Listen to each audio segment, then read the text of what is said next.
Now, say my name. The Rolling Bad Podcast. You're goddamn right.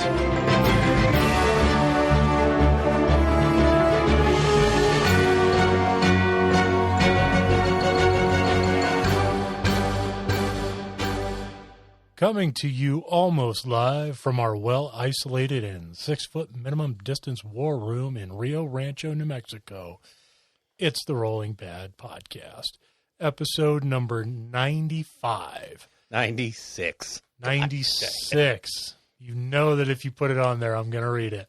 It's July 21st. It's August 2nd. It is, oh my God.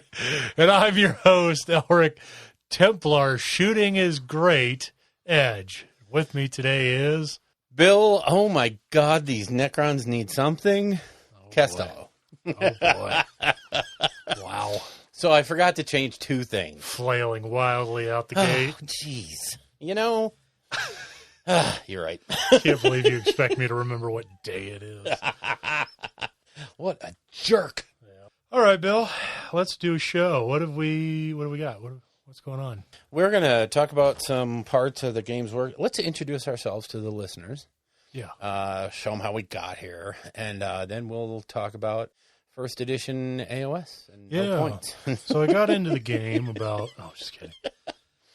So, tonight we are going to obviously talk a little bit about the New Dawn stuff that's coming out from Games Workshop. We're going to talk a little bit about our creation. We're going to talk about a game we just wrapped up. Well, when I say a game, I mean we're going to talk about how Elric moved some models and I removed models. Well, that was fun. I'm kidding. All in the name of the Emperor. The corpse freaking god. Anyway, and then in the lore section, I thought maybe we could go over the White Dwarfs from 10, 20, and 30 years ago because we haven't done that in a while. Okay. I want to talk a little bit about the GW apps, both the 40K and the AoS app. Because I think we both have some interesting thoughts about those to go over, and I think it's a timely topic. A bit of controversy. A little, sir. Yeah. Okay. And then we'll talk a little bit about the Anvil of Apotheosis, because I built a couple of heroes, on paper. Yeah. And it's a really super interesting process, and I seem to see this on all the WhatsApp groups I'm on. There's always this constant, well, I built this hero to do this, and, it's kind of cool, and then it's sparking conversion. So I think it's doing what they wanted it to do. Right on. So I think we'll talk about that a little bit, and then we'll wrap it up. It's not going to be a long show because the last show was 2.5 hours. Oh, my. But in this one, I definitely want to send it out again. Animosity 2 is running as we speak. It's Sunday, so all the submissions are stopped until, I believe, Wednesday morning. But you can go out there and you can go to the ongoing narrative, go out to animositycampaigns.com and see where they're at. And you can jump in at any time. It's not a you have to play games. This is you can build a piece of terrain. You can do some craft work. You can build and paint a unit. Or, if you have a battle, that's great too. Or you can just write a little narrative story. So there's all kinds of different ways to participate. So feel free to jump in at any time. It's not because you didn't start at week 0, you're out. And I want to send a quick shout out. I want to send a couple. No, I'll wait for creation for the second one. But I do want to thank Wade Price over there at Warhammer Community. He tweeted me the other day and asked if he could put some pictures of my Mortec guys up on their hobby roundup. And then a couple of days later, right there on the old Twitch TV stream was my Mortec guard unit, and I was super jazzed. Anytime you see yourself like that, it's cool. Yeah, definitely. Yep. So thank you, Wade and Peachy and all the guys, Ben. And I don't know how they're doing it because they're actually going back to work now. And so they're doing these streams pretty much in addition to all the other stuff they're doing. So that's still pretty cool, those guys. I don't care what you say about them. They're knocking it out of the park. Yeah. So should we kick into New Dawn? Let's do it. Do it. Do it. Your mother was a hamster, and your father smelt of elderberry. I don't have a good thing to lead into New Dawn. I don't know what to put That's there. fine. That's fine. I'm flailing wildly. Yeah. Yeah. Fresh off my defeat from the Corpse God. Yeah. So, this week's pre-orders, there's a set of Horace bookends. Yeah. Did you see those? I did. That's pretty cool. They are very cool, but they are also very $110. Oh, my. Yeah, for 2 bookends. So Oh, my. they better be flipping cool. Yeah. There's a Gotrek bookmark. I don't know. Did you see that? That looks so flipping cool. Yeah, I kind of glanced at all of it quickly. The only thing that really stood out to me out of it was there's a set of, there is a book, I guess, that is a collection of both AoS and 40K stories, because it had Gotrek and Caiaphas Cain on the cover. Yep. I think it's Caiaphas Cain on the cover. Yeah, one of those Commissar types. So I thought that was kind of cool. This was a big Black Library. They're rolling out the character stuff that on the stream this week. It was all authors talking about characters.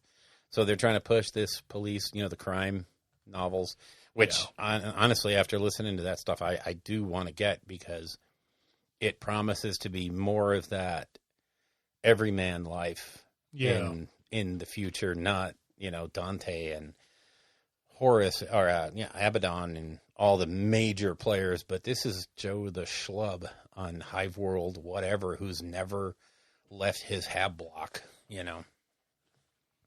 So those promise to be neat. I'd like to check them out. I've been listening to, now that my job has shifted, I've got a lot more driving, so I've been listening to audiobooks, and I've listened to, I finished Plague War. Oh, good one. Yeah, and then I listened to Overfiend, which is, it's like a 3-part story of White Scars, Salamanders, and Raven Guard fighting. Yeah, and I'm looking forward to, hopefully they do this crime series as audio books too, because I don't know, I found the bolter porn aspect is just, I don't know, I kind of drift out of listening to it when they go into the real combat heavy stuff for some reason. And even in Plague War, which I thought was a really good story, I still kind of glazed over. Yeah, I wasn't paying attention. And it's coming after listening to like the first, I think I've listened to like the first 3 books of the Siege of Terra, or no, the orc one after. Oh, Beast Arises. Beast Arises. And that's got all kinds, it's got all the combat, but it also has a lot of political stuff. And I really enjoyed that. So going to something that's like more combat centric, I just didn't really enjoy it as much. So I bet in these crime series, there'll be a lot more drama and stuff like that. I think it would be pretty interesting.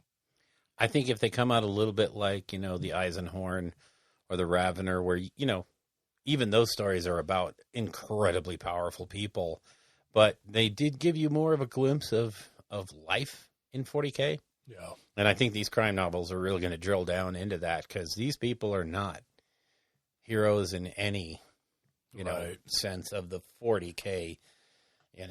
Their planet could get wiped out and nobody'd know for 2 years. So I'm looking forward to that big time. Definitely. There's also for pre-order a Art of 40K book.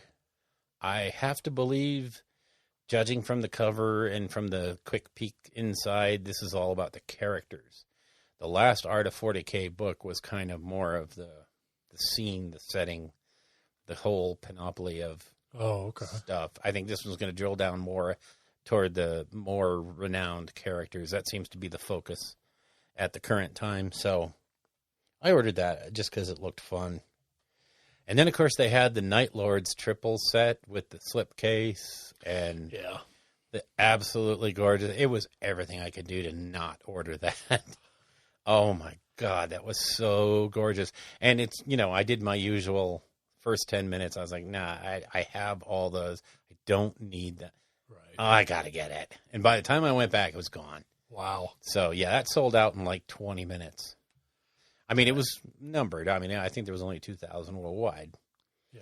But, yeah, Night Lords are super popular. Well, especially that series. Oh, yeah. Oh, yeah. And it's interesting because they had ADB on one of the streams this week, and he was talking about why that was his first real independent novel for Black Library. He had done others, he'd gone the whole route of doing short stories and compilation stuff. And then, he grabbed that one and he approached it from such a way as, he had that in his mind at the very beginning that there are no good guys. There are definite versions and levels of how bad you are. But he wanted to kind of show these Night Lords as sort of stuck in the middle. They're not big chaos guys, but the only option they have is chaos. They can't go anywhere else. So, and just the insight that he had about why he wrote them the way he did and why the book why he thinks the books blew up. Well, I think I'll have to listen to that. Oh yeah, it's really good. All the book, they did an interview with ADB, I think Gav Thorpe, Chris Wright, whatever, and Guy Haley, I think it was. Huh. So yeah, you get a lot of insights on why their characters are so cool and how they have different approaches to making their characters meaningful. It was really quite a great, those interviews were really good this week. Oh, right on. So next week's pre-orders, wow, go figure, more 40K. Yeah, I think that's what we're going to have for a while. Yeah, at least a couple of weeks. So the starter boxes for 40K, the Recruit Edition, Elite, and Command Editions are all coming out, along with the paint sets for Space Marines and Necrons, and a tool set, all rebranded to new 40K, and that Command Edition Battlefield expansion, so it's the same mat boards that we were playing on today. Okay. It just has some terrain in there as well. Oh, nice. Yeah, it really, super nice. Yeah, go to hell, GW. Oh, what's wrong, Bill? What happened? Okay, so I bought that Open War set, to get a set of the map boards. Yeah. And then realized right away that you need 2 sets to make a full map. So I trundled off to the store and got another box so I could put together, go figure, a full mat. You're right. So that they could announce this week they'll be sending out not just that extension you need, but some terrain with it too. So now I'm going to have 1.5 boards. Oh, Bill. That just means we can play slightly bigger games. Yeah, we can get into Apocalypse whenever we want, because those 2 Moonbase Glacius that I have don't count for anything, and all the other ones that I have that don't. Yes. Yeah. God, I hate my life. It sucks to be a completionist in this day and age. It really does. Yeah. I'm so stupid. Yeah. Somebody help me. Oh, lovely. Also coming out is Guy Haley's Avenging Sun, Dawn of Fire novel. So they are starting to kick off this whole Dawn of Fire. And they're kicking off that whole series, which is supposed to be the Horus Heresy replacement. So it's coming out in a normal edition and a limited collector's edition. The first wall paperback is going to come out, which is one of the Siege of Terra books. This one's coming out for the first time in paperback. And White Dwarf number 455, which is interesting because I was talking to Anders about how come there was no White Dwarf this month. And, of course, he was saying how it just took them a while to get spun up again after the COVID shutdown. Right. And so they had to, they delayed it a bit. But if you notice, and I did kind of notice this, but I didn't put the 2 and 2 together. But about 2 issues ago, they stopped putting the month and year on the White Dwarfs. They just have the number. Really? So yeah, I think I kind of noticed that without noticing it, Yeah, it's one of those things that kind of slid by, but it makes perfect sense when you think there's going to be an interruption. Yeah, don't have a June or, a May, June, July, because you might not be able to get in the office to put out July. So they did it that way so that the OCD people among us can still maintain their collections properly, which is very nice of them. Yeah. Very nice. Releasing this week was the Adeptus Titanicus Defense of Ryza book and the stratagem cards that came with it. So I have it, but I have deliberately not opened it yet so that I don't get that fire in my soul again to start the Adeptus Titanicus stuff because I have a mountain of Necrons to build. Yep. So the Rune Lord brass spray came out. That looks nice. Oh my God. And I think I wrote, oh my God. No, I only wrote it once. I meant to write it 3 times. Oh my God, oh my God, oh my God. Yeah. It's that good. It's a nice color. It's Retributor armor, except brass.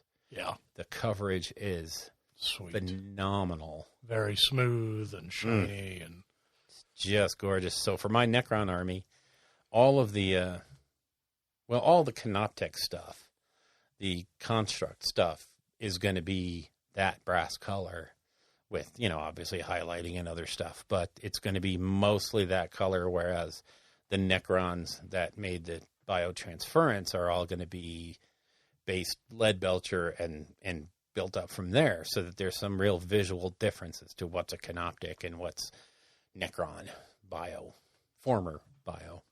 nice. So yeah, having that paint in the arsenal is super cool. Also a weird release from Forge World. I guess if you're a White Scar player, this is awesome. I didn't even see this. But yeah, it's a Quinza, Quinxa, and I'm apologize to all the Chinese people out there because I probably butchered that name bad. It happens. I don't even know if it's Chinese. It's Asian. Well, of they're some kind. Mongolian inspired. Yeah. so. Okay. So without being offensive to anyone, I will just say I'm sure I butchered that name. Yeah. But he's a White Scars dude, and according to the lead up on the website, it's been waited for a long time, although I've never heard of him before. So it might be deep in the White Scars lore. Yeah. I mean, they're White Scars. Nobody cares. That's kind of what I thought too. Where did you even see that? Because I don't see it on the community site. It was on the community site. Oh, there he is, right on the front page of Forge World. Yeah, who knew? Quinza, Master of the Keshing. Yes. $73 for a regular Marine. Now, He's a captain, isn't he? Or sure. he's 30K, so he's probably something of value. I gotta say, it is a very nice model. Oh, it's beautiful. Oh, I'm not saying it's not. It's gorgeous. I just don't know. I don't know any of the background on the guy. Yeah, yeah. And he is from the old Horus Heresy, so good for them. Yay, more 30K. I feel like the interest in that is dropping off Really? significantly. Yeah, I don't know, because they only have 2 more Primarchs to drop, or just one, right? The Lion? One now, Lion. No, Lion just dropped.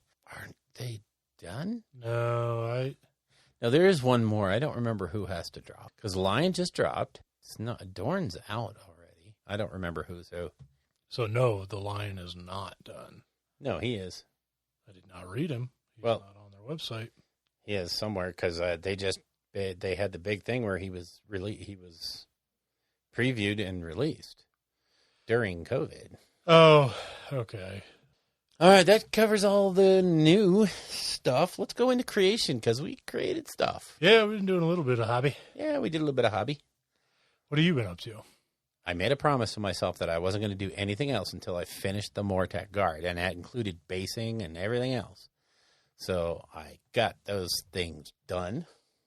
Oh, there they are. Took the Hiding on pictures, shelf. put them up, and Wade Price spotted them. So, and he thought they were good enough for the stream. So Awesome. I actually felt sort of completely outclassed because some of the stuff on that stream is like, oh my God. Yeah. Wow.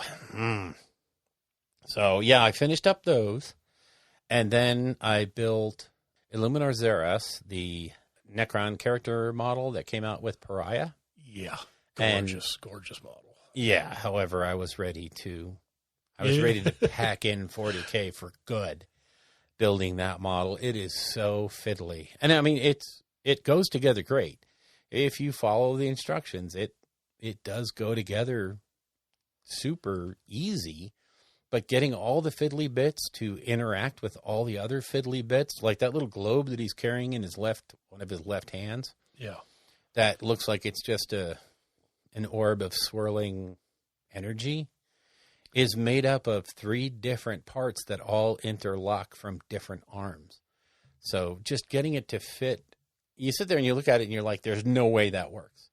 There's no way to get that in there. And then you test fit it and you're like, oh, Yeah, that's just seamless. That's so perfect. Jeez. That's cool. God, fiddly bits everywhere. It reminded me of building spirit hosts. Oh, no. Yeah. No. So- Except those don't just slot in. Oh, A God. lot of profanity and Oh. glue used on constructing those. Oh, my God. Yeah, more than once I've used the heat gun to just bend them into place. Yeah, they're terrible. So, yeah. So I also tossed together a Cryptek, and I re-primed. I built the Necron half of a Indominus box yeah. so that we could play, and got them all primed. And then, like I said, I primed a Night Lord, or a Satan, Shard of the Deceiver, and a Cryptek, and some other stuff so that we could get on with the Crusade stuff. Yeah, and that was kind of my hobby, although I did some other things, but those will come out in a future episode. Nice. I You do. built the Marine half of an Indominus box Well, that's a good thing. so that we could play. And then I also built a Redemptor Dreadnought. Yeah. Yeah, so I got the easy to build one, which if you wanted to get one of those, it's a little late. Yeah, it's They are no longer being carried. So the easy to build Dreadnought and the easy to build Aggressors are gone, Yep. as well as the some of the easy to build Nurgle stuff, the Yeah. tank thing, and then one of their other kits is gone as yeah. well. All those that were out with the that wave of releases from 8th edition are all removed. Well, you can still, I guess, get the small box of Intercessors, and also I think the 3-man Plague Marines. Oh, really? Either the 3-man Plague Marine box or the Plague Zombies or whatever I forget what Plague they are. Bears? No, not the Plague Bears. The Plague Bringers. Mortals. Plague. Oh, the Mortals? Yeah, they look like zombies. Like Yeah, Plague Bringers. no Plague Bringers. What are they in 40? They're different in 40K and AoS, which is so Well, you don't get them in AoS. They're a Death Guard. right. But I mean, it's the same thing that the Nurgle unit, the Nurgle generic troop unit is. No, you're thinking Plague Bearers, Right. which are the demons. These aren't demons. Oh, These are the mutated humans. right. They're basically Nurgle Chaos cultists. I'm still trying to figure out. Somebody is screaming at the microphone. You clowns. Oh, I know. This is what I it's know. called. And then there's other people screaming at it. It's 40K. We don't care. But we do, and we're the ones doing the show. So, And besides, I'm going to be able to edit this so that it sounds like one seamless conversation that didn't have like a 5-minute break in it.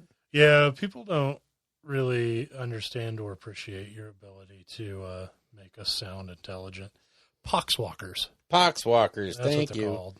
Yeah, because I was looking at the Plague Bearers that you can take Yeah, both no. ways. Poxwalkers. Poxwhackers. I think those are still staying in. Easy to build. I think. I couldn't remember. I was only. It would make sense if they do, because I mean, you need 10,000 of them. Yeah. Although in this day and age with blast weapons, that might not be a great idea. I don't know. They are tough. It's Nurgle. It's true. Disgustingly resilient they are. Yep. So, yeah, I built all that, and when I built the Dreadnought, I built them backwards. Battletech. Yeah, I built them like a BattleTech with the knees pointing backwards. I kept looking at it because in the instructions, he has this like huge butt plate on the bottom, and the instructions is facing forward off the front. Yeah. And then so I built him like that. And I was like, man, this guy looks goofy. He looks like he's about to fall over. And then I looked at the painting, the finished model and everything. I was like, oh, no, those kneecaps are facing backwards. Oops. Whoopsie. I just twist it and fortunately the glue hadn't quite set yet. That is the thing about plastic glue, is it you have a little bit of time to work with it and then it's gone forever. Yeah. But yeah, that's what I've been up to. Yeah. Building that and priming some stuff. Yep. Getting it ready for lots and lots of Corvus black paint. Yeah. Yeah. So, yeah, gonna I had be- a moment of hesitation about how I wanted to paint them. I've been talking Templars for so long, And then, I don't know, I just had them, and I was like, oh, my God, this is my chance to start clean slate. Like, I don't have to do Templars. I could do that sub-chapter of Dark Angels that I... The Fallen? Yeah, right. Angels of Redemption or something. Oh, like yeah. The split, the cream and green. Yeah, I love the way They're those guys so look. good looking. And then I was like, no. So I went to... What did I say it was? The Mighty Brush? Mighty Brush. Yeah, themightybrush.com or .uk. I can't remember. I think it's .uk. And they specialize in making transfers. So I ordered a couple sheets of Black Templary goodness. And we'll go from there. Yep. They will be Templars. Nice. Very nice. So, because they have great shooting. Oh, even on their assault units. Right. Templars went pew-pew. Oh, God, didn't they? Necron said, not in the face. Yeah, you want to bet? Yeah. That's been our hobby. Yeah. So I want to throw a quick shout out to Midwinter Minis. And also a note of caution to all people who are building the Necron side of the Indominus box.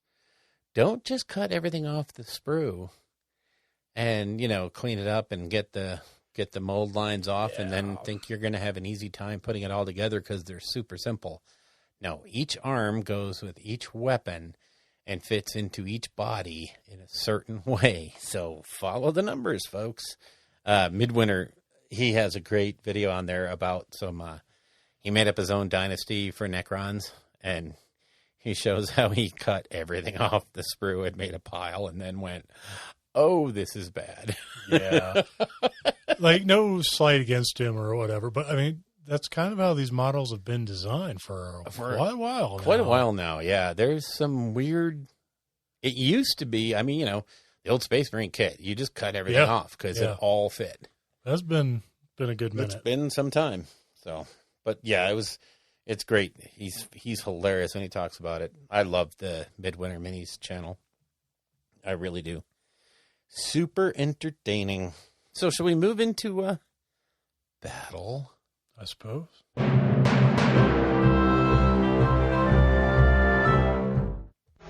This is where we hold them. This is where we fight. This is where they die. That's what the Templar said. Pretty much, yeah. Pretty much. So, wow. We played our first game of 381st edition Warhammer 40K. Or 9th, yeah. Or 9th. Mm-hmm. And we simply played very, very slim down. Well, actually, it wasn't even all that slim down. You didn't use a dynasty, and I didn't use a chapter. No. And we didn't use like warlord traits or stratagems that weren't in the book. It was fairly slim down. Yeah. It was basically just the box armies. Yeah, it was just the box armies with a combat patrol mission. We started out with 3 command points like a combat patrol should, and we were battle forged, so we were going to take one every command phase. And we did incorporate the new terrain rules. Yes, yes, we did. Now, okay, so let's talk about the game, and then let's talk about the new edition and how we feel. Okay. Well, the first thing I want to say right off the bat, and I don't know if you noticed this, but I did.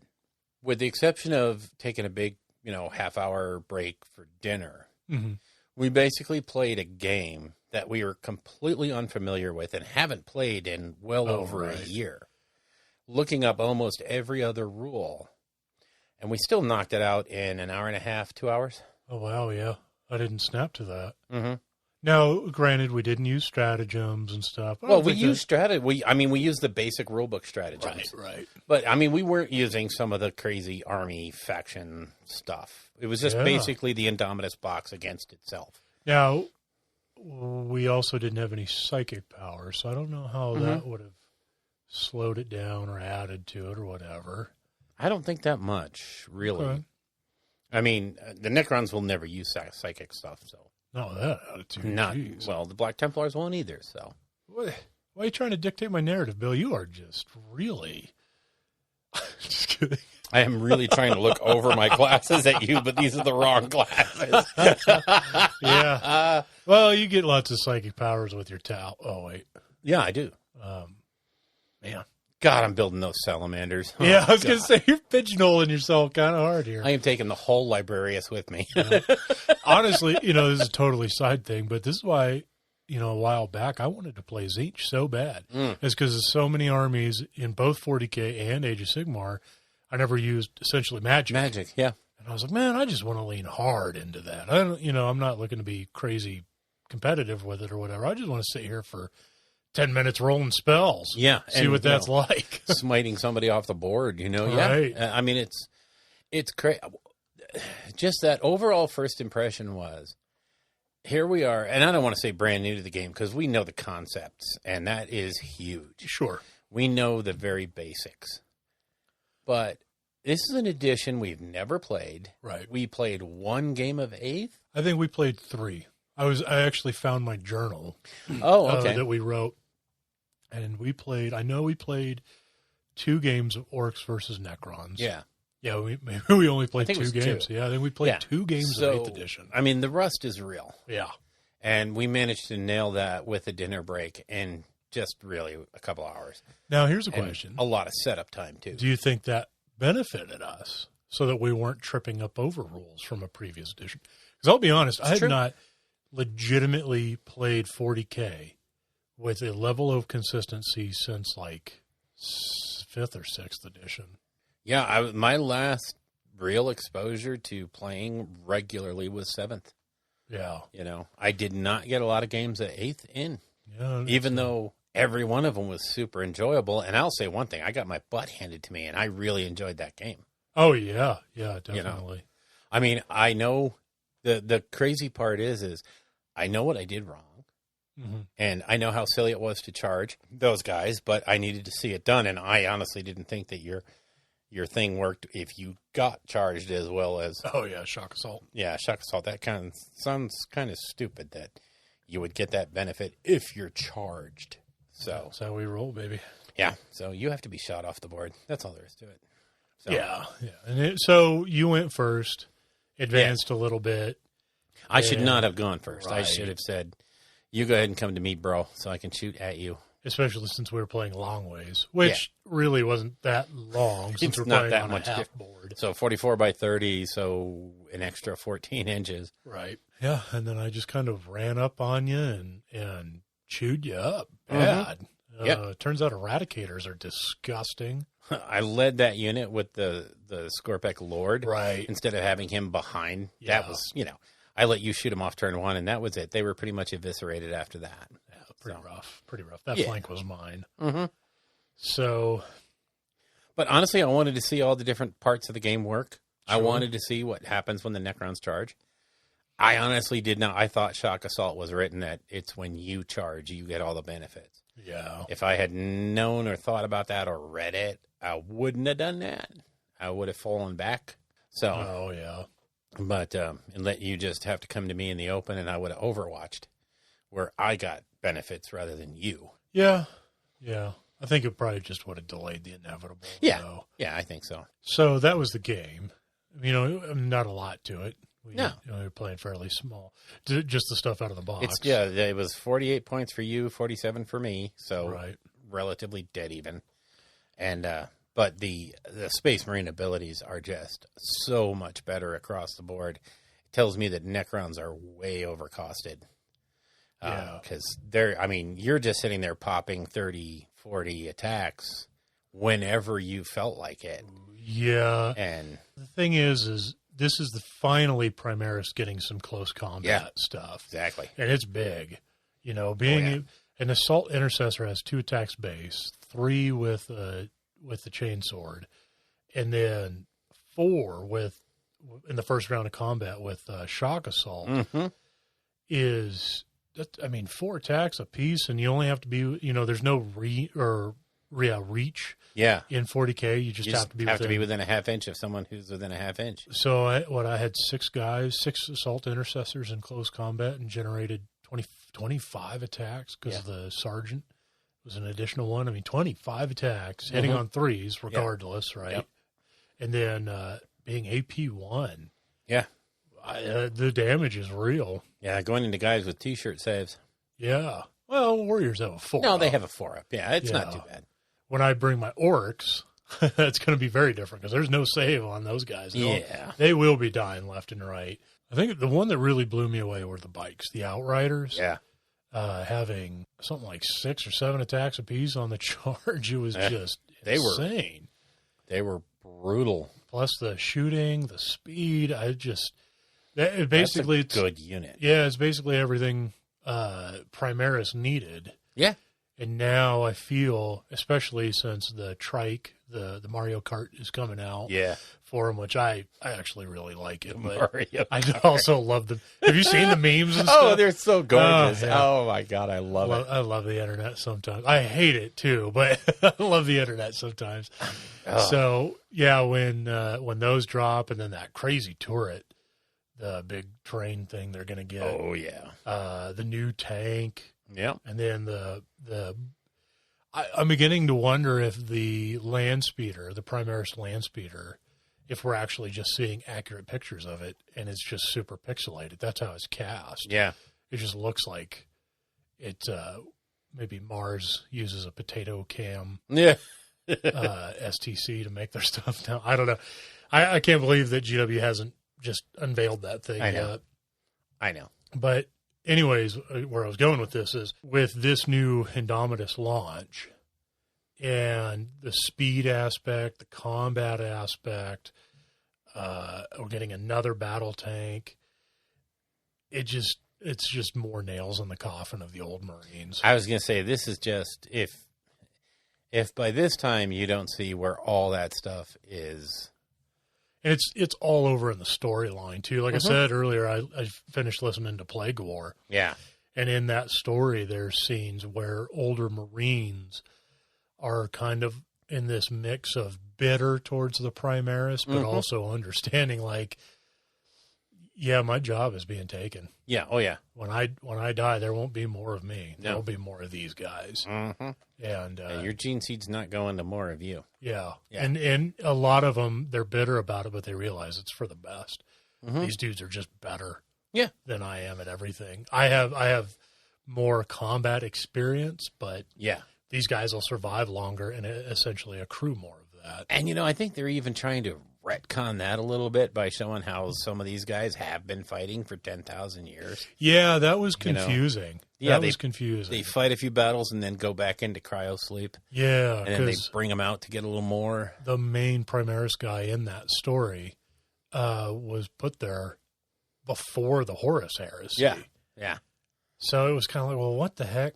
Yeah, because it was in some of the text, it talks about how Guilliman told Cull to build these things sort of at the end of the heresy. Yeah. And then they weren't even ready by the time he got sliced and put into stasis. Right. So for them to actually be saying 10,000, I'm not going to argue with their timelines. The original story back in the Gathering Storm was that Cull was handed this technology directly from the Emperor. Right. And that's how, because he even hints, he straight up tells Rabute that I have gene seed, pure gene seed. This is uncorrupted by chaos from all 9 of the fallen legions. And I have gene seed from the 2 legions that have been eradicated. What do you want me to do with them? And Rabute was like, get rid of it. Not no, but hell no. Yeah, you can't have it. And Cull was like, wink, wink, sure, boss. You're right. Can't have any of this circulating. So they're kind of changing the story, I guess. It's weird. I think they're refining it as they go, and it's making more, as more and more authors look at where we're going to go in the future and how the game developers get involved in that conversation. And, there's a lot riding on this stuff. You can't have an author go out there and write a canon book that trounces on what's in your rule book or your codex. They have to coordinate that quite a bit. I find it super interesting that they're trying to smooth that transition in the lore to make it where the Primaris have been around just as long or longer than most Space Marines. Yeah. But not quite, because now you're running straight up against the Custodes, who would have seen these guys. You know, I got to admit, I wasn't a big fan of that thing where the guy was talking about how he was made so long ago and then just kind of kept in an ice box. Yeah. I was like, well, that's weird. And it's okay if they leave it to individual stories here and there. And, you know, I'm sure they took some of the leadership group, some of the captains, lieutenants, and they thought them out now and then to get experience. Oh, I'm just saying, like, but the story, the way they had, makes more sense. Mm-hmm. This is just new technology. Yeah. And it made sense, too, that so many existing, like, chapter masters were kind of against it because everybody in the Imperium is kind of against new technology anyways. Right. They're very conservative. They're very ingrained. Yeah. And so when Call is like, here is not only a whole new line of Marines, here's all new lines of armors, multiple vehicles, multiple guns, everything, Mm-hmm. you know, and they're like, holy cow, this is a lot to take in. And some of the more practical ones were like, we'll take whatever we can get. Yeah. We are up against it. And short of like siding with chaos, Mm-hmm. we'll take all the help we can get. And then you got some of the other ones like Space Wolves and stuff that were like, no, but hell no. And it took Took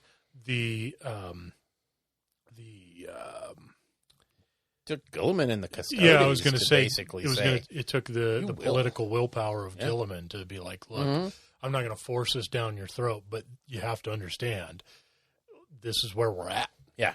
You know, so what can I do to make this happen for you? And he made concessions. You know, he's the diplomacy of and that is what Gilliman does. I know.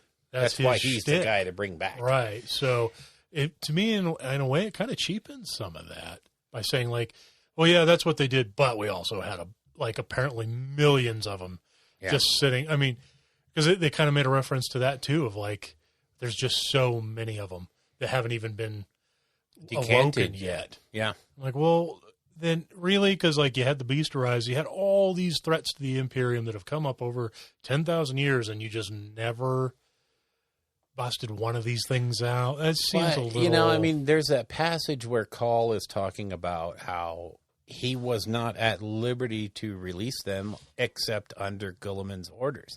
And these things were locked. There was very few use cases he could justify unthawing them for. And because of his binary mind, there's no gray area. Yeah, the Imperium's in some really tough times. I should probably thaw out 10,000 of these guys. No, this had to come from Gilliman. And so that's why he was on that basic crusade to get Gilliman to come. I mean, hell, he went to the Eldar or the Nari to bring Gilliman back because he was like, look, man, we're on the edge here. Yeah. We need these guys. He also worked with the Necrons too. Yeah. So I mean, so I get it. Like, and I suppose it works. It just feels like it is a thinner storyline than the way they had it. Well, we have to admit it's contrived anyway. It's a contrived story to explain great new models. So, you know, they're going to shoehorn it in one way or the other, and there's no perfect way to do it. I suppose as long as they never go back to Demigryph Knights in the Empire Army book. I'm a human veteran of many, many battles and rose to the top of my order, and now I shall traipse around the woods to find this magical beast that will more than likely bite my head off. Or I jump on its back and tame it. There you go. Yeah, but now all of a sudden we have just massive units of them running around the battlefield. Like, what? That, oh, God. R.I.P. to whoever wrote that nonsense. Yeah. That's terrible. But, yeah. So, anyway, let's get back to our game. Right. We're doing lore in the battle. Yeah. So, you said at the very beginning our impressions of the game, which I thought was great fun, versus our impressions of the system. Yeah. What do you think of the system? Now, we didn't fully immerse ourselves, and we'll work our way into it, you know, as we get bigger games and allow ourselves to use more stratagems. Yeah. And then, obviously, we're both getting new codexes. Codexes here shortly, yeah. So that'll help as well. And I know that a lot of people, when this was first circulating, because they released the rules early and all that, one of the things that people really I don't want to say complain about, but definitely something that people discussed one way or the other was the new terrain rules. Oh. And I have to say that at first, before I really looked into them, and definitely before the game we played, my knee-jerk reaction was poor to it, because I remember back. Really? I remember, going from 7th edition Warhammer Fantasy, which had like essentially no terrain rules. Trees, you couldn't shoot through them. Hills, you could shoot over a unit in front of you. And rivers, don't try to move through them. And that was basically terrain. Okay. And then we jumped into 8th edition Warhammer Fantasy, and it was just a mountain of terrain rules. And it took a lot of getting used to, even for people that were enthusiastic about using them, and so when I saw, because 40K has been kind of off and on about their terrain rules, and generally you can have some really dense terrain rules as far as like urban conquest and some of the other, the side games or side rule sets, whatever you want to call them. But we've always addressed those as being like optional things. We never use Spearhead and Mainstay, 40K, stuff like that. So for it to now be this is the game. These are the rules now. My initial reaction was like, oh boy, I don't know if this is so good. Oh. But after looking at them and actually how simple they are to use, I mean, there's a bit of a learning curve, like when you look at, I like those, we used something like Ruins. They have like 4 or 5 rules to them. Yeah. But the rules are really simple. Yeah, they're pretty obvious too. Yeah. They're not like, oh, it has this ability to add 1 to your psychic stuff because it's a what? Yeah. They're not out there. And I'll tell you one thing is the Sigmar team needs to look at those couple of pages and go, yep, that's what we're doing. Because our scenery rules are junk. And the special scenery with the arcane and the deadly and the commanding and all that stuff, even with the 6 new terrain types, to me, they impact the game in a negative way. Really? Yeah. Well, I mean, I feel like I almost have to agree with you based solely on how little people use them. Well, I mean, I think that's a here thing. I don't think that's everywhere, because you see a lot of places where they use, in a lot of the bat reps, they use the terrain stuff. Yeah. And, you can see where a piece of commanding terrain where if your general's on it and you get an extra command point, that's huge in a lot of games. Sure. Especially where they're trying to modify the command point economy. So, I mean, that right there, a piece of terrain is now going to have a larger than normal effect on the outcome of the game, depending on who controls it. Right. Well, but look how many times when we roll for sides, it's just like, well, I'm standing on this side. I'm standing on this side. So whatever, I'll just take it. Like, well, hold on. We need to look at that. We need to look at the terrain that we have access to. And speaking of which, we didn't roll for sides. Yeah, we did. We flipped a coin. Yeah. We flipped the fancy Ultramarines Necrons coin. I won. And then I won. Yeah, and then you took first. Yeah, you shouldn't have done that. I shouldn't have taken I won and lost. Yeah. You lost because of your win. I cannot win for losing. Yep. So, I mean, I guess that's the counter to that, though, right? Mm-hmm.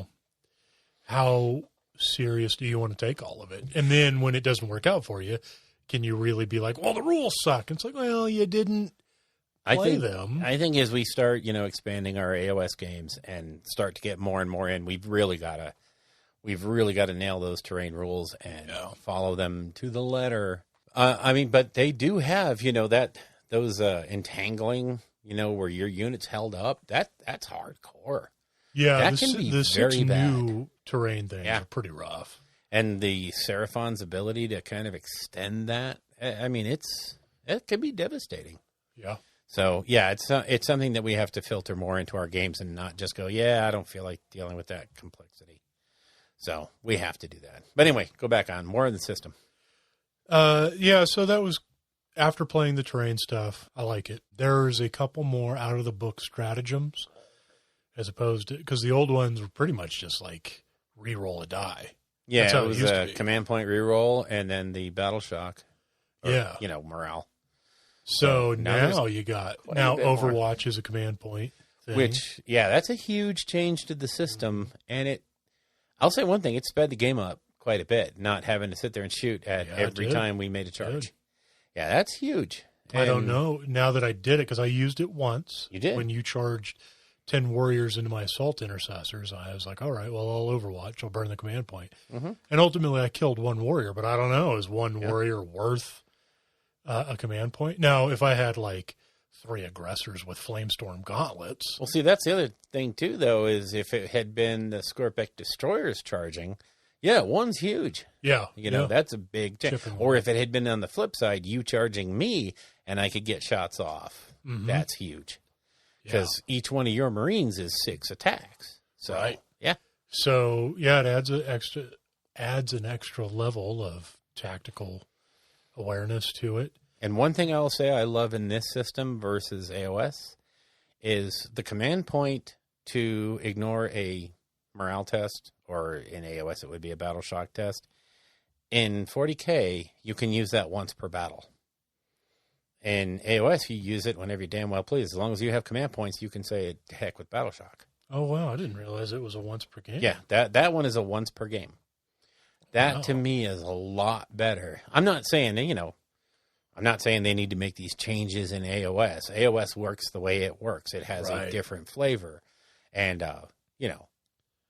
there's lots and lots of morale changing things in that game. And I don't see it that big in 40K. Yeah. But the new morale rules in 40K are so much nicer than the old ones. Yeah. And this is another thing I think they could port to AoS and streamline the game and make it a little bit better, I think. Is the way morale works in 40K. Yep. Yeah. You- I also like the one where for 2 points you can interrupt combat. Yes. Because all charging units go first. Yep. So for a very combat-centric army like Orcs or Tyranids or even, my Templars, Mm-hmm. I charge with like 4 or 5 units. All my guys get to go first before you even get to fight back. Yeah. Unless you burn 2 command points, and you can interrupt that and really throw off. And that can be Game huge. I mean, Yeah. that can be really, really big. And I'm sure there's armies that will get fun little ways to manipulate that. Maybe they can do sure. it for like 1 point, just like Tau ignore the whole Overwatch thing. Yeah. They So- basically they can do it without spending the command points. So. Yeah, with every unit, which is Which bananas. makes them Tau. I mean, obviously Sure. that's been a part of their fluff forever.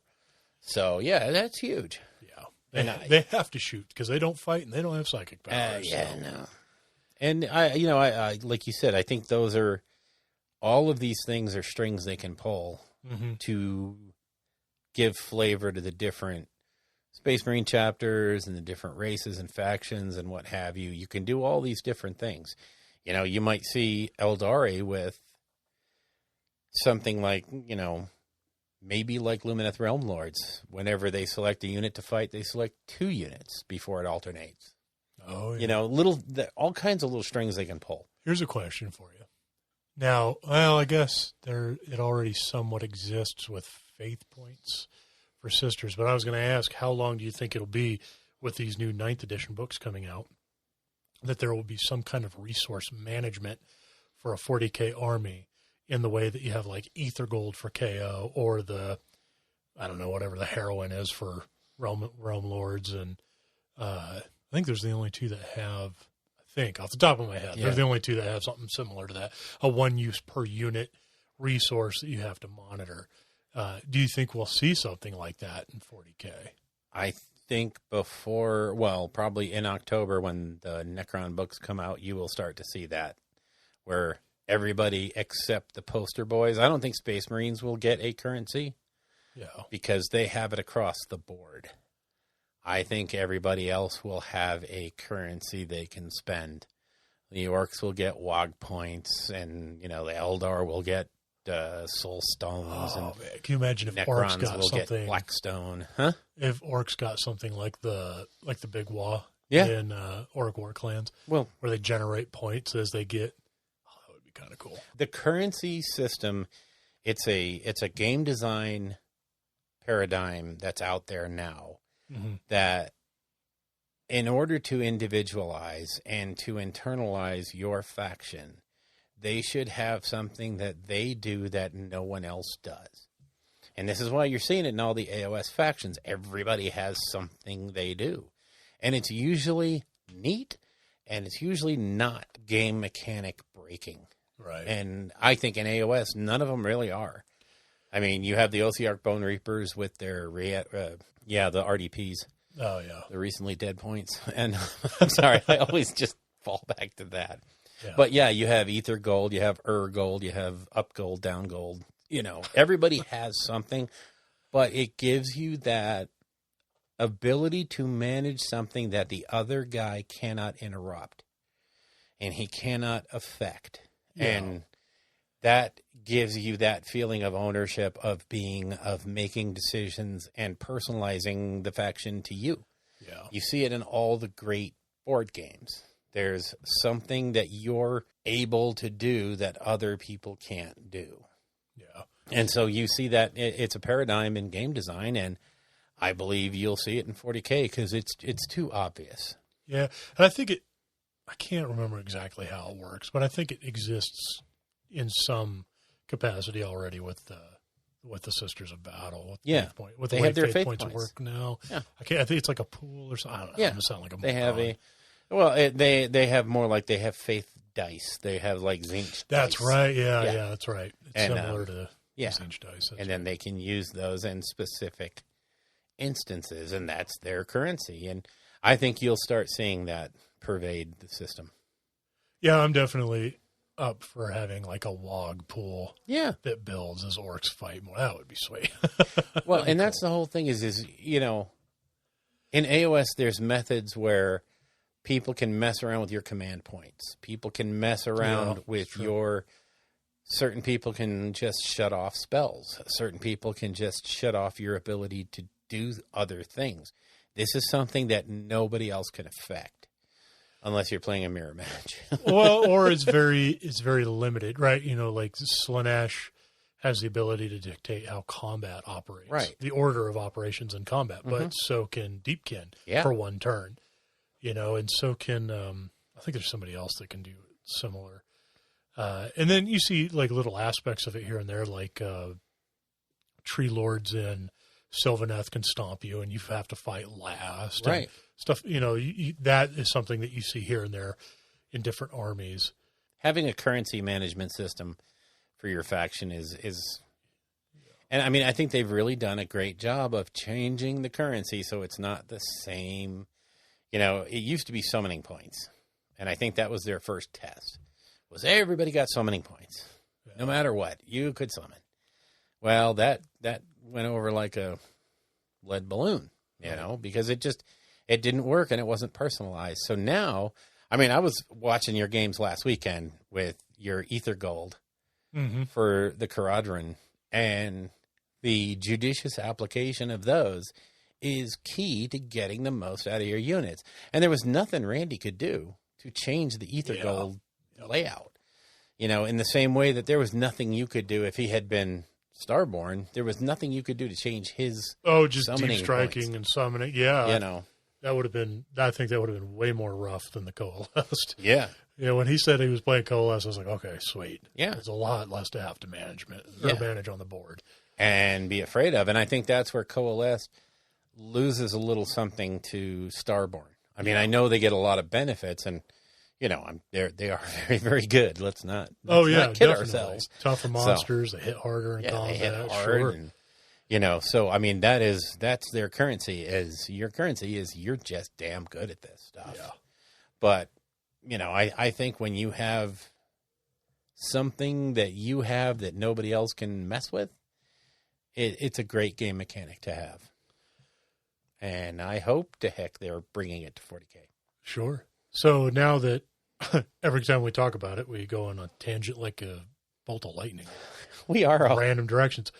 Back to 9th edition 40K and what we think. Oh, good is Lord. that what we're? Yeah. I'm really enjoying it. I figured we would, though. Yeah, me too. Both of us were so hyped for this. Yes. And in finally dusting off the other half of our collections. Yep. I'm hoping that we can find a nice balance between getting games of 40K and games of AoS Yep. in Blackstone. And for me, Adeptus the Titanicus. biggest thing is Middle Earth strategy. I promise we'll play that game. One of these days before we're both dead and in the ground, we're going to play. We both have massive collections of it. I know, and I'm going to box everything I own up and just probably send it to like Frontline Gaming or one of these, painting services. Yeah. And just say, I will never get to this. I know in my heart. This is so low on the totem pole. Yeah. But I want these damned armies. Yeah. And send them everything and say, tell me what I owe you. Yep. Because this hurts. And it's going to hurt.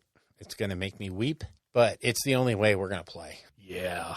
Yep. And I so want to throw down that game. Damn it. And same thing with Adeptus Titanicus, Oh, God, don't even get me started. I've been listening to that God Engine cast, and I swear to God, I'm so angry that, everything he's talking about the game, the intricacies of it. And it's just going, man, that's a game I could really sink my teeth into. That's going to be so much fun. All I need to do is build a couple, we can just test it out with a couple of, build and paint a couple of Warlord Titans. Sure.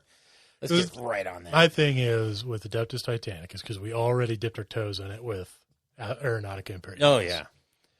Then we'll play that. And then, because, I'll cut to the chase. When they release Epic, which, if you're listening, hurry up. Do it. Do it. Take my money. Yeah. I know that we'll just shelf everything else. Yeah. I don't think we'll ever play AoS or 40K again after that. We'll just play Epic. When Epic comes out at that scale and... Yeah. It looks that good on everything. And you have that air, land, sea, or, at least air, land. Yep. That total battle thing, and you're recreating the Siege of Terra on a 4x6. Yeah. That's what I'll be doing. Yeah, I don't see any need for any of this other stuff. Nope. Anybody want to buy a shed full of plastic? Yeah, pretty much. I mean, it might be a little hyperbole, but not really. So not terrible. And I feel like that's why I don't embrace it. I want to enjoy this other stuff. Yes, while I can. While I can before Epic drops and it's all over. But the crying. What's really bothering me is, and I knew this would happen last weekend, playing the AoS, or 2 weekends ago. Yeah. Playing the AoS and having fun games and getting totally into it. It just fired up my, I just got to build my Bone Reaper stuff. And now, of course, the Indomitus and playing 40K, I have to finish these Necrons and I got to build my Salamanders. And and here I am back in that. I want to build it all. I want to do it all. And God dang it, there's no time. Yeah, well, I think what would be really important to remember for both of us going forward, because both of us are on a hobby high, we're on a gaming high, is when you get the paintbrush in one hand and the model in the other, is to remind yourself that it does not have to be a heavy metal paint job. Get paint on it, get it finished, move on to the next one. That's why my Necrons are going to be not contrast simple, but they're going to be very simple. Yeah. And, the Darren Latham, I mean, you look at what he did. That's not a super in-depth, take you 6 days per model. I mean, It's a brilliant scheme, and I love it. Just do it. You're doing it for you, not anybody else. Right. It doesn't have to be on Warhammer TV. And the more you get finished, the more it will motivate you to get more done. And then you'll get better as you go. That's one of the big things I talked about the Mortec unit is mistakes were made. It's not great. I learned a lot about contrast painting that, and I guarantee you the next unit is going to look a lot better because of what I learned. And that's how we grow. So and the thing is, the more practice you get in, the better you'll get at like brush control, understanding how to move the paint and do all that stuff. So that even, you look at some of these guys like Tyler Mengel, right?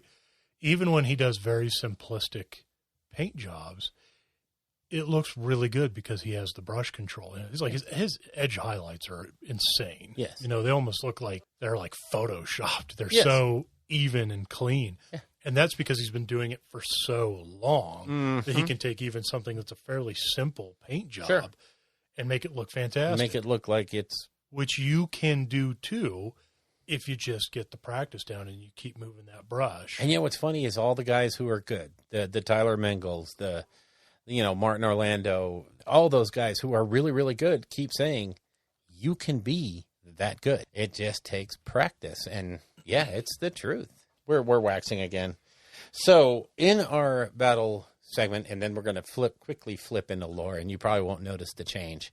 We're going to do a 40K crusade. Obviously, we're going to play narrative, and we're going to do a crusade. Yep. But we're going to mix that in with urban conquest. Yeah. That's going to be, I think it's going to be interesting. I have to reread those roles because it's its own kind of campaign system built into it. But I think we can also spice that into the crusade format. So stay tuned for that. We'll probably be talking about that here shortly. But as we move into lore, one of the first things I want to do is talk about the apps. Let me just say right now that I'm going to be the GW apologist here. Uh-oh. And kind of. I'm not going to rant about it.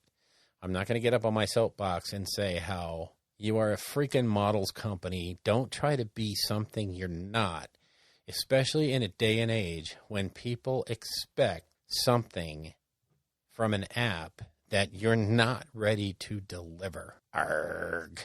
Wow. Okay, well, here's the deal. And I'm not talking about the 40K app.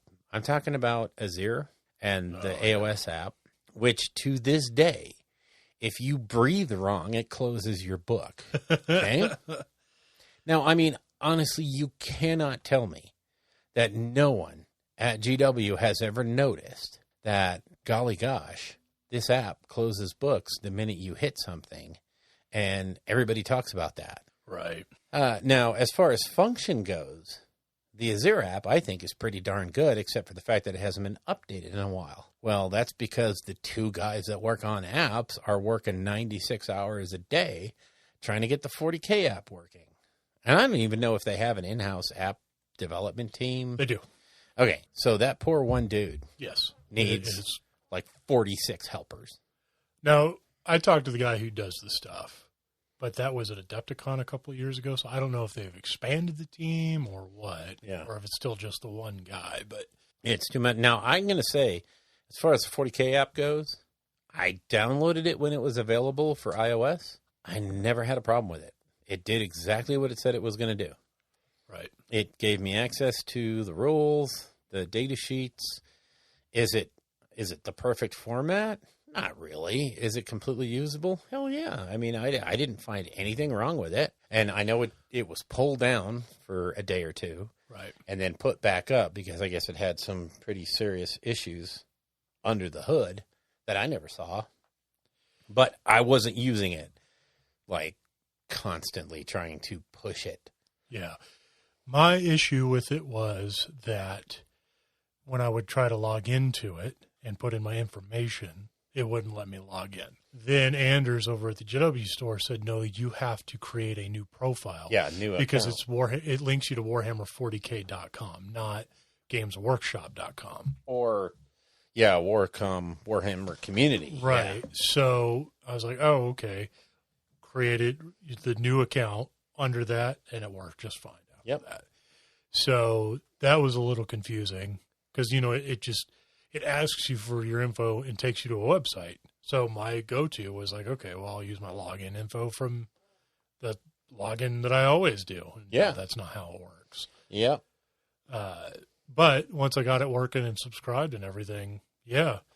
The only issue I have that still I feel like needs to be worked out is the power level is not accessible. That's I don't know. That's my issue with it. But, I think back to when Azir first came out or the AoS app first came out. And if you remember back then how livid people were getting because every time they did a change in an update, it would forget what books you had bought. Oh, yeah. And that was before they had to restore my purchases. And there were people that actually spent the same money twice for a book and didn't have to. Yeah. And the idea that the app didn't recognize, hey, you've already bought this book. You don't need it. That was, it was so bad when it first started. But again, they made it, you know, when you're looking at a shop that small in a company that does not specialize in app creation, you kind of have to take it with a grain of salt that it's not going to be what you think it is on day one. Does that give them an excuse, though, for charging $4.99 a month? No. That's a little hard. Yeah, you're charging me $4.99 a month. Personally, me, I don't care. That's what, 12 cents a day or something. I don't know. There's a lot of people that are really, really sore about it out there, and I can definitely understand where that comes from. And honestly, somebody needs to tell those people out there that when this guy demos the app and you're in your headquarters and he has everything loaded on his phone and it doesn't have to go out and make any data connections, it's going to be a lot different than the actual user experience who's out there in the middle of Montana or the middle of the Midlands in England who has lousy cell phone service. He's going to have a much different user experience. Yeah. Anyway, do we have to hit that much more? I don't think so. I'm pretty good with it. Yeah, I'm not going to sit there and say that they're a bunch of jerks for doing it the way they did it. Yeah. But I'm also not going to say anybody that's angry is wrong. Right. It'll be nice when Battleforge is done, when it works. Yeah. And like I said, if anybody is listening or whatever, please add the power level thing to the data scrolls. So yeah, that would be super helpful for all the Crusade stuff that you're doing. Yeah. Did you want to talk about Anvil of Apotheosis or the Temporal Distortion? Let's do your Anvil. Let's see what you cooked up for the Anvil. Okay, well, I don't have the actual sheets in front of me. I just wanted to go over the whole idea of it. Okay. And I mean, I know it's been beaten to death in a lot of different forums, but if you haven't heard yet, and I'm not going to tell you about how it's going to be fun to make a character that does whatever you want because you can mix and match abilities and spells and capabilities onto a model. What I'm going to say is that this thing is a huge catalyst for custom characters and conversions. I have never seen anything that just basically screamed, hey, let's sell some models. And I mean, I know I'm trying to make GW sound bad here, but I'm not. Yeah. Basically, this is a phenomenal way of giving people the ability to make the hero that they want to see in the mortal realms. Maybe didn't come out in the book. Maybe what you envision leading your army or, being an officer in your army isn't quite in the book and you kind of wanted something else. Or, like for me, I like to see a mix of a little bit of fighty, a little bit of magic maybe in a character. And in a lot of the factions I play, that doesn't exist. It's either all beefy melee or all casting wiggle finger stuff. Right. So the ability to put together a Seraphon guy who can ride on a cold one and cast a couple of spells and have a pretty good melee attack is really super cool. And then, of course, you build this guy on paper, and the whole time you're thinking of, well, let me see, it could be riding a cold one, so I cut that torso off right there. And you're basically customizing this thing as you build it, and it's a fantastic way for them to sell models. Sure. Or in most cases, multiple models, because you have to cut this from that one and this from that one. I mean, a lot of people are going to have it in the bits box or they're going to trade around for it. Yeah, I'm looking at you, Randy and Zach. I want my grip charger head. You can't have it.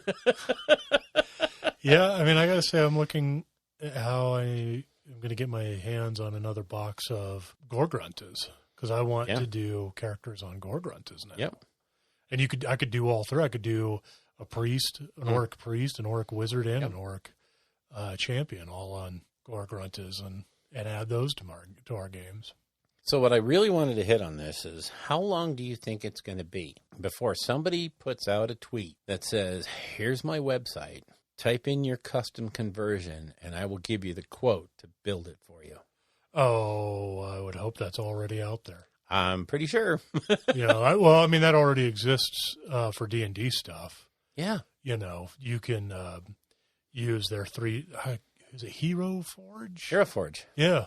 You can just go in there and and be like, okay, I want to make a dwarf cleric, and it'll just start narrowing down with stuff. a hammer and a shield. Yeah. Okay. There you go. Here it comes. Ready to print that and ship it to you. So, I mean, obviously you wouldn't 3D print this, but somebody who scratch builds stuff or whatever, like the guy who did your Maw Crusher. Exactly.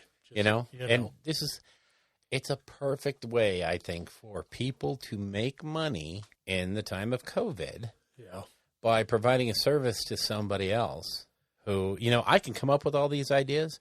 I literally do not have the time. I have the kids. Yeah. I could probably make the heroes that I've done up, although I don't think I can make my Daughter of Cain because I don't think I have the kids. But honestly, if you had a service where I could tell you what I built and you could give me a price and then ship me a model, I'd be all over you.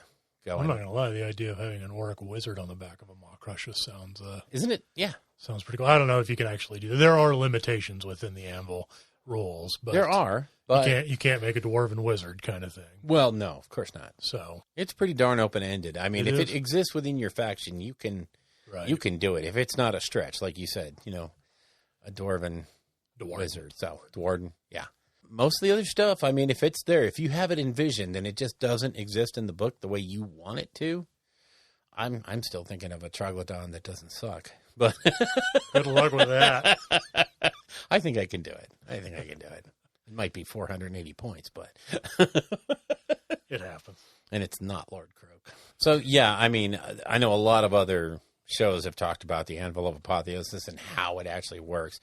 So, yeah, I think that Anvil of Apotheosis is it's a win-win on so many levels. It lets us pick what we want to do with our guys.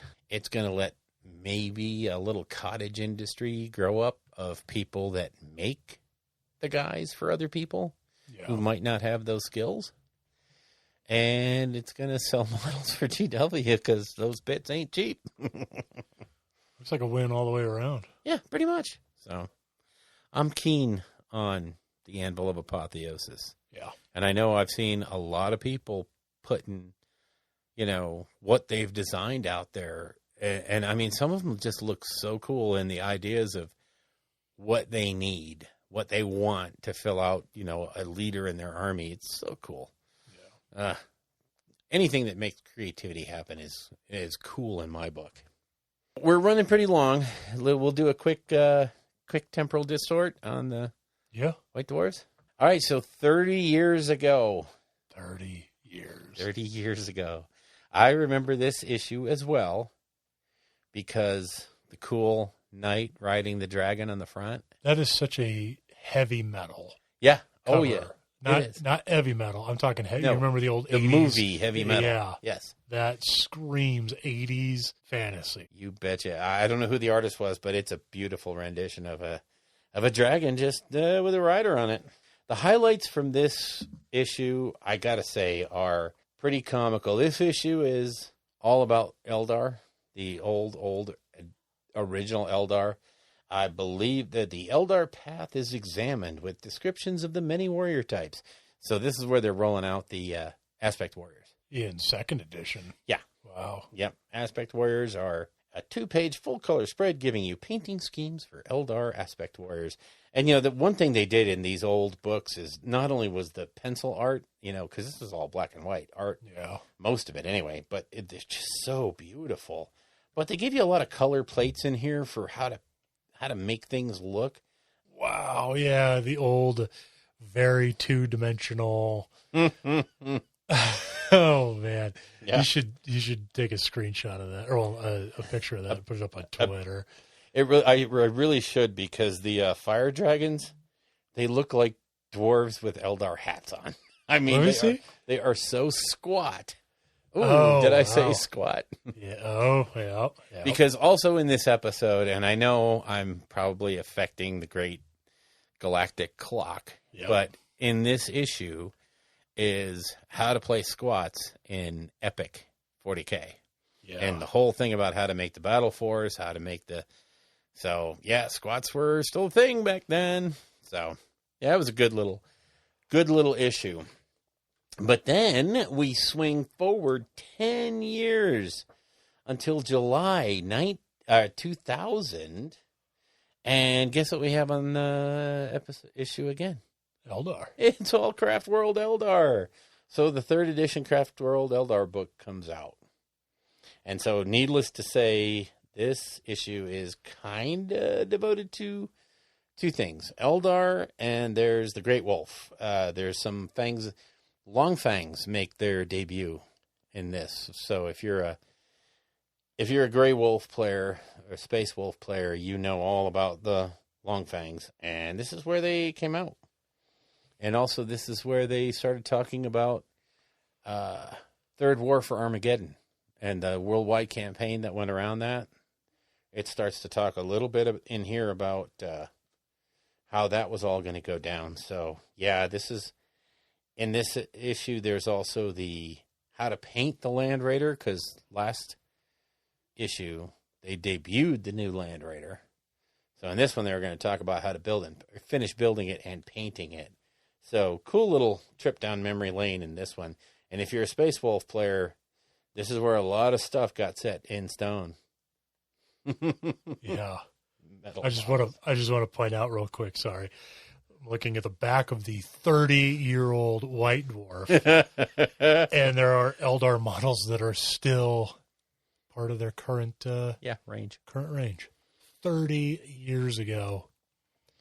And you know what kills me is I don't really think they still have the spin casters rolling out new models. I don't know Those are all old stock that they still have that are available. So for Chaos players who are complaining that your Berserkers can now legally drink, Eldar players have current models that could almost have kids That drink. They're getting there. Or they have models that could be elected president.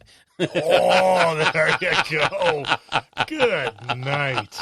I got to say, looking at the artwork and stuff of this 30-year-old White Dwarf, it reminds me a lot of like when I first got into Dungeons and Dragons. Oh, yeah. Yeah. It's that same feel. It's that old pen and pencil drawing, and some of it was very topical, very 2D. Others of it were heavily shaded and atmospheric. Well, this isn't even 80s. 1990. I mean, yeah, that's 30 years ago, but Yeah. let that soak in. That hurts every time when you realize that the it does. 90s were 30 years ago. Oh, It does. It really does.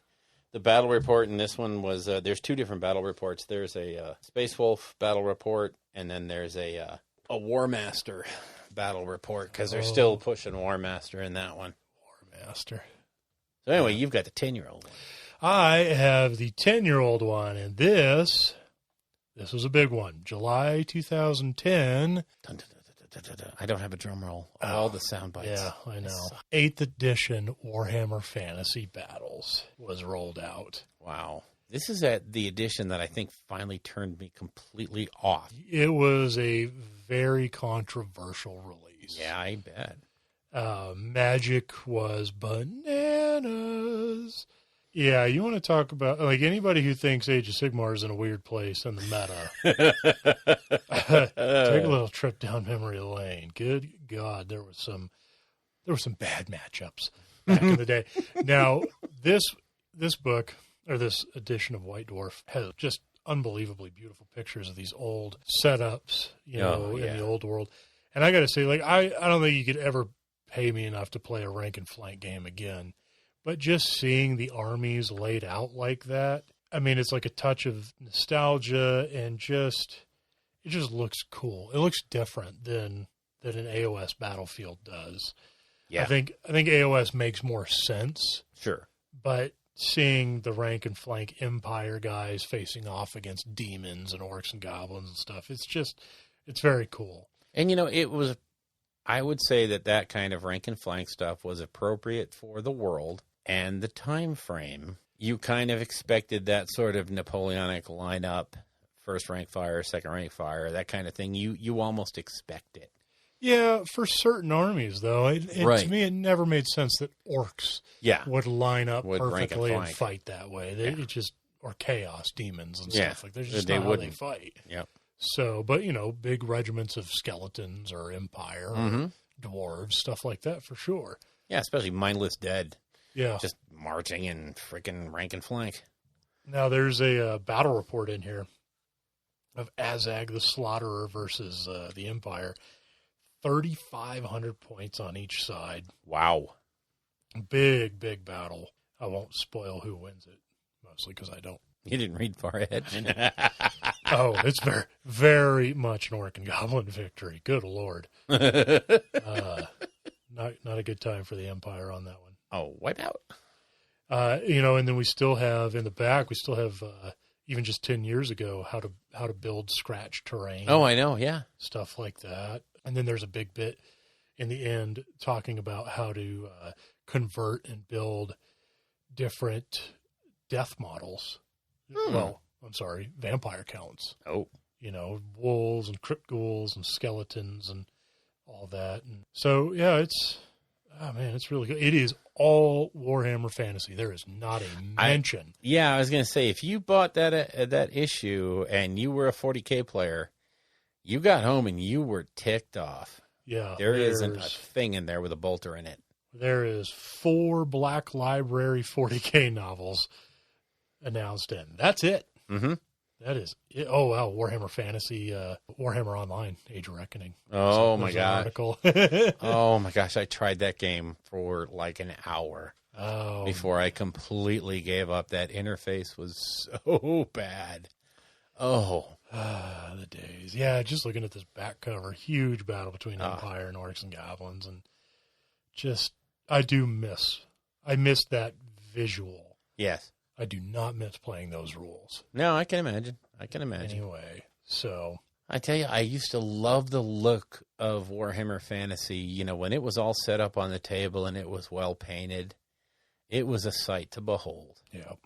But again, it was also the sight that put me off because there was no way I was going to paint or even, think about putting together an army for something like that. I mean, it was hard enough for me at the time to put together these 40K armies that I had. And, at that time I was rocking around with Black Templars and Eldar. Pretty elite armies. Different in play style. Like night and day. I also don't miss the arguments over wheeling, how much movement you used. I don't miss the arguments over templates and how many guys they hit and which way the arrow on a scatter die was facing. Oh, that was always my favorite. You roll the scatter die, and then you would watch as they went off in some wild direction. And they're like, no, that's generally in the direction of the arrow. I'm like, no, wow, not dude. even a little bit. Are you taking into account magnetic what? Yeah, I don't miss seeing people pretty much just pack up their army and quit when somebody double sixed a spell. Yeah. That took off a whole unit. Yeah, it's just, I'm telling you, man, Age of Sigmar is just all around in every way better game. Yeah.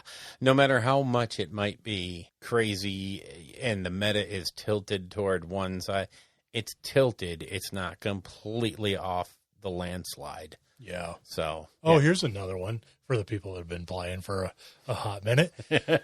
Remember when one unit would break and run, and then you tested for the next unit next to it, and then it broke and ran, and then you tested for the next unit next to it, and it broke and ran, and you could literally have an entire army run off the table turn one because somebody died.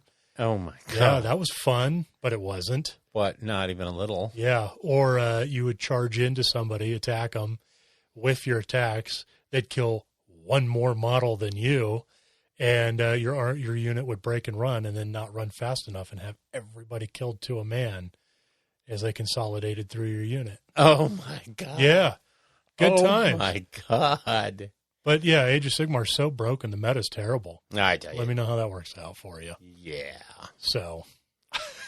Wow, that frightens me on so many I tell you, levels. that copy of White Dwarf's bringing out all kinds of salt's real. Salt, yeah. I don't get me wrong. I loved 8th edition when I was playing it. I loved it. I thought it was so much better than 7th. Yeah. Which I thought was. Well, I didn't play 6th, but I played 5th. I thought every edition was better. Yeah. And I'm sure if they totally scrapped AoS and started something from scratch, I'd probably play that too. Sure. But hands down, in every way, categorically, Age of Sigmar is better than Warhammer Fantasy Battles. So I've got to give you that. Now that we have our experience with new 40K, the smaller board size, And the increased point cost to basically make the army smaller Right. so that the density is about the same on the tabletop. Do you think Age of Sigmar 3rd edition is going to adopt those same? Oh, that's a good question. And I've got to say, I'm firmly in the camp that, yes, they're going to, it just makes too much sense. The table sizes and the board sizes makes far too much sense. It's smarter. It's, that whole kitchen table thing where they did the research to find out the average size of a kitchen table and come to find out that they're all about the same no matter who makes them. Maybe there's something to that. Maybe this 4x6 thing has been really stupid. I was literally watching the video where it was on the preview show where they talked about how nobody knows where 4x6 came from. It was just this always accepted. God, it's always been there too. And that's as long it. As I can remember. It was probably some holdover from Napoleonics or something that somebody brought with them. They didn't think about, we're setting this for the next 30 years. But it really makes no sense to have a table size that everyone has to accommodate in a different way rather than just clearing off the kitchen table and throwing a game down. Okay. The point increases to keep the model count or the model density about the same. Now, I hear what you're saying. AoS is a different game in that the armies are different. There's so many more armies in Age of Sigmar that have much higher model count. Yeah. And it's not even that. So you could take like orcs in 40K or Imperial Guard. Astra Militarum. Yeah. Right. And these can be horde armies. Mm-hmm. You can absolutely flood the table with bodies. But because these are armies that have been around for so long and their books have been fleshed out so much and they keep getting new stuff, you can also make very elite small versions of those armies. You could play knobs in transports and bikes and stuff for an orc army. Or you could play all tanks and stuff like that for guard and just have a handful of squads. And even shove those in chimeras, right? Mm-hmm. To significantly cut down on model count. In Age of Sigmar, there are a lot of armies that don't have that option. Yeah. Right? Their army books aren't big enough to allow that kind of change in what they put on the table. Yeah. Somebody like a lot of death armies. I mean, OCR Bone Reapers are fairly elite, so you could probably get a pretty small Bone Reaper on the army on the table. But, Flesh Eater courts still revolve a lot around ghouls. Around Ghoul Patrol. Legion in the Gash still uses lots of either skeletons or zombies or dire wolves. There's Fire a lot Slayers and need Fire Slayers. Gloomspite. Definitely is. I mean, you could play trolls or you could play spiders. Yeah. But again, that's like huge chunks of that book that you won't be able to access. Yeah. Yeah. To me, it seems kind of weird. Like if I have to scale back the size of my Gloomspite army to fit a new table dynamic, is that going to hurt me more than it's going to hurt the Lumineth player who might play with like a couple less models, or their book is already designed for that mentality, so their army won't change, and I'll just be playing with a smaller army. Playing on the back foot. That's what I'm saying. Like, I don't know if Age of Sigmar can swing that way. Whereas is 40K, every single army in 40K, unless it's a very niche army like Adeptus Custodes or Sisters of Silence or something like that, have such a plethora of models to choose from. And builds that are out there. Yeah, that you could, okay, I'll scale it back and play a smaller elite version of this army. And I can do that. Whereas is Age of Sigmar, and there's so many armies in Age of Sigmar too that just don't have very many model choices to begin with. Yeah, there's quite a few that you're quite limited no matter what. I mean, you look at Beastclaw Raiders, and even with the addition of all the different ogre types, we're not talking about huge unit sizes here. Deepkin. Deepkin. Don't have a lot of unit choices. Quadrant Overlords. I mean, conversely with KO, you could just say, well, we'll run more boats. That's fewer models. And I mean, so, I kind of understand that. But like Savage Oryx, Yeah. Bone Splitters. That is not an army that can play a small elite force. No, not There's even a little. A lot of bodies on the table, regardless. It relies on bodies. I don't know. And then if you shrink down the table, because we saw it in the game that we played, and it was a fairly small game, we were pretty much in each other's face. Mm-hmm. And if we had played with the board spun the other way, not long in or short Right. end to short end, but long end to long end, like a more standard game. Yep. We'd have been completely engaged turn one. Yeah. So if you take somebody, I feel just thinking about it, obviously I haven't seen it in practice, so I don't know how it would actually be. But if you took somebody like Bone Splitters, right, and they just have a massive army, even if you tried to shrink it down, and then against somebody like Blades of Corn, maybe, right, or even Nurgle. Yeah. Nurgle has a lot of bodies, and then you shrunk the board down and the deployment zones down and everything, so that turn one. You already have like turn one fights and charges and stuff as it is, but that's more of a tactical aspect of what you want. But if my entire army is in your entire army, then we've kind of like just thrown tactics out the window. Yeah. And we're just rolling buckets of dice at this point. If the costs change to reduce the numbers on both sides, it should. I'm not pretending to be the game designers, right? But you can achieve that same parity that you have now in a smaller area. Ideally. Yeah. Yeah. And it could be something as simple as saying wherever you see a unit size of 10, change that to 7. I'm not saying this is how they do it, but I just think Age of Sigmar version 3.0, which is probably next year, I don't think they're going to take this lesson learned from 40K and throw it away. You saw how quickly every major event said, yep, our table size is 44 by 30 or 60. We are going to that. And it makes very simple sense to the tournament organizers. That is, an 18% decrease, which means you can increase the number of seats by, maybe 10%, because it doesn't translate directly to how many people you can put. Right. But if you say I can sell 10% more tickets, yeah, that just helps on every level. I didn't think about it. You're taking a foot off the length of the board, and generally at events, you have a whole row. Mm-hmm. So if you had a row that was 6 boards before, and you take 6 feet off of that, now you could put in an extra. Now you have table. a 7th board.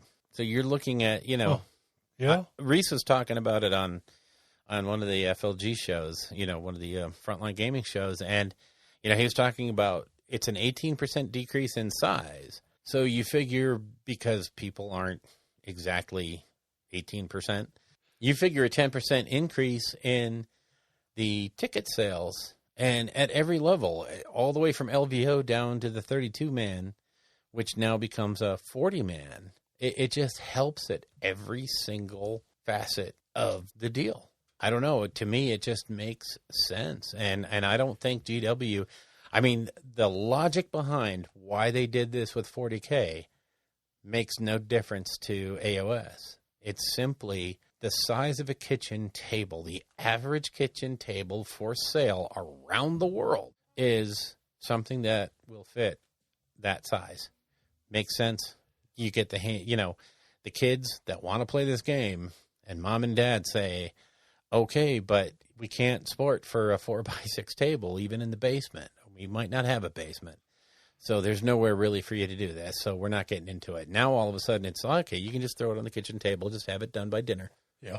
It makes too much sense for them to not do it. But now they have to scale everything in AoS down just the way they did in 40K. Or tinfoil hat.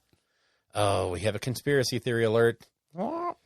Games Workshop is intentionally screwing over all of us, regardless of the way we enjoy this game, to cater specifically to a handful of tournament organizers so that they can cram more bodies into a room and make more money because they're not getting enough money.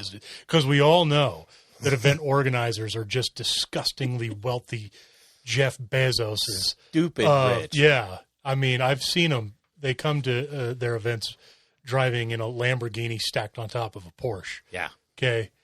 So I think this is just GW buckling to these damned organizers. These major event organizers. Yeah. Damn you, Reese Robbins. You're right. And the rest of us have to suffer and lose our way of playing just so they can get a few more bodies into the hall. That's all this is. You know what it is? This is a direct slap in the face to the people that make the tables like the A table. What was that? The Oh, tables yeah. that Zach had. It's a slap in the face of that guy. It is. He's literally made a industry of making 4x6 tables that you can store in your house, and now his industry is completely Gone. demolished. Yeah, he's been replaced by a robot, basically. Yeah. Yeah. Games Workshop is now becoming the Walmart Yeah, of tabletop gaming. They can just destroy little mom and pop businesses. little British children in sweatshops making plastic models. Oh wow! Yeah. Okay, woo. That took a turn. I was sitting here thinking, like, wait a second. I mean, it does make sense, though, right? Like, you make the play table area a little smaller. It does really make it more accessible. Yeah, and I think that's it's the logistical concerns that really have them. But at the same time, they have to scale the games, to a point to where it's now, if you just scaled the table down and rocked up 2 AoS armies, we are going to, like you said, it's going to go from a tactical thinking, what do I do in movement, to make my forces be more relevant and coherent in this battle, to just, well, it's going to be a big scrum on turn 1 anyway, so let's just charge into the middle and see what happens. So, yeah, I think they will put their thinking caps on and do it correctly. And there may be a hiccup, but I don't know. But anyway, after that departure into tinfoil hat land, we should probably close it out. I know we have some sugar shock and we have some dinner shock, and I have some, Jesus, you got table mate shock. It's revenge for the last couple of games of Age of Sigmar we played, and you slapped me down. It's true. I had that one coming. So, all right, I think we will call it, and yeah. Bye. If you would like to get in touch with us, you can reach us at our Facebook page at www.facebook.com/rollingbadpodcast, all one word. Our Patreon page is at www.patreon.com/rollingbadpodcast, again, all one word. The Twitter account for the show is at rolling_bad. And our individual Twitters are, for me, at Bill Castello, BILLCASTELLO. And for Elric, it's at Elric Edge, ELRICEDGE. All of our guests on the show will have their contact information in that show's show notes. The music in the show is used courtesy of Kevin MacLeod at Incompetech.com and used under the Creative Commons license. The Rolling Bad podcast is protected under the Creative Commons Attribution 4.0 International License. Information for this license can be found at creativecommons.org.